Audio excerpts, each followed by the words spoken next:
Let's take a look at the expected auction volumes for this weekend. REA Group's expecting around 3,000 auctions across the nation this week. In Sydney, 868 properties are expected to go under the hammer.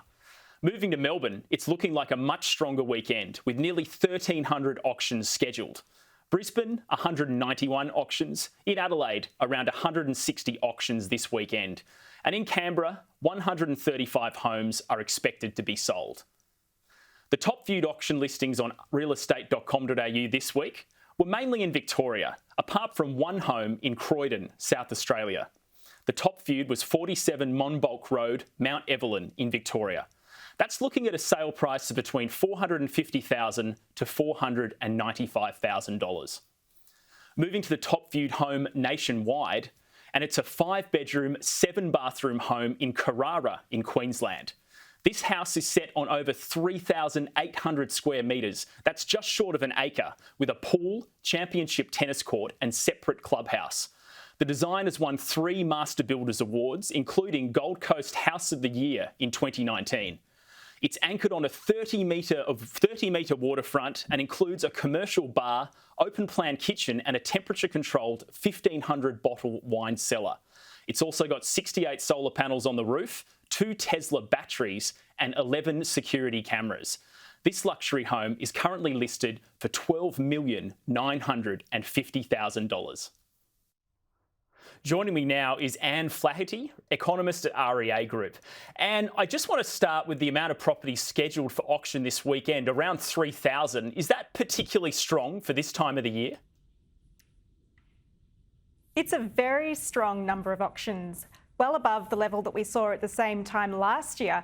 And this is really good news for buyers. What's happening is that now that restrictions are largely eased and now that people are recognising that buyer demand is still very strong out there, a lot of vendors feel very confident to bring their properties to market. As I said, buyer demand is very strong, so that should help to support clearance rates this weekend. Now, we're unlikely to see the extremely high clearance rates that we did see 12 months ago, purely because we have more supply out there. But with that strong buyer demand, we expect to see some very good clearance rates this weekend. Are there any particular states at the moment which are experiencing stronger interest from buyers than others? Look, across Australia, all the states are doing very well. There are a few standouts, however. I would have to say Tasmania, and this is nothing new. So over the last 12 months, we've seen buyer demand far outpace the amount of properties being available to purchase. So what that's done is it's driven property price growth above 30%, not just in the Greater Hobart area, but also in wider Tasmania. Now, regional New South Wales has been another market that's seen extremely strong demand that has not yet abated, and Canberra as well is another one. So both those locations have also seen price growth above that 30% over the last 12 months. We should also talk about Queensland. You know, a big trend there has been that population growth into the state, which is supporting demand. The other thing that we've seen is this desire for lifestyle, which is really pushing up demand and prices in areas like the Gold and Sunshine Coasts. And do you think that demand from buyers is because they're trying to lock in a home before interest rates start to rise? Yeah, look, there are growing expectations that we could see an interest rate rise earlier than we had expected. The latest consumer confidence data was quite interesting for February. It showed that 66% of Australians do anticipate that interest rates will rise over the next 12 months. Now, this is really playing on a lot of people's minds, and it could be one of the reasons why we're starting to see such, for the time of year, buyer demand is very strong. And it's possible that people feel like they should buy now, lock in an interest rate sooner rather than later if rates are likely to rise.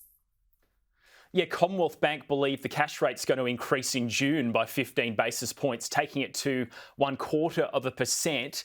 Where does REA Group see the cash rate heading over the next few months? Oh, that's the question, isn't it? I think June would be very, very early to see a cash rate rise. We think that it's more likely to be at least August before we see a rise. The reason for that is that the RBA have been pretty consistent in their messaging that they're in no rush. They want to take a wait and see approach, have a look at the data. Now, the second quarter of inflation data for this year won't be released until July, and we think that this data will be really important in framing the RBA's decision. But there's a lot of uncertainty. So first of all, well, that data doesn't get released until July, so that's why we say that August would be the earliest that we would see a move on that. Wages are also a really important consideration for the RBA. Last year, wages increased by 2.2%, but inflation increased by 3.5%. So the cost of living is actually increasing faster than people's wages. And the RBA have flagged this as an area of concern, and they're likely to wait to see, some better wage growth before they make that move on interest rates as well. And what's REA Group seeing in regards to investors buying investor properties? Are they starting to really come back into the market now? Well, I wouldn't say there's been a surge in investor activity, but what we have seen is this steady rise in the number of investors in the market. And this has been a trend for well over 12 months now. They've been steadily increasing. At the same time, we've been seeing the volume of first home buyers in the market steadily decrease. We know that first home buyers and investors are often looking for similar kinds of properties. So, we don't expect a shift in that trend yet. I would anticipate that we will start to see continued recovery in that investor demand over the coming months. Anne Flaherty, economist at REA Group, thanks for your time. My pleasure.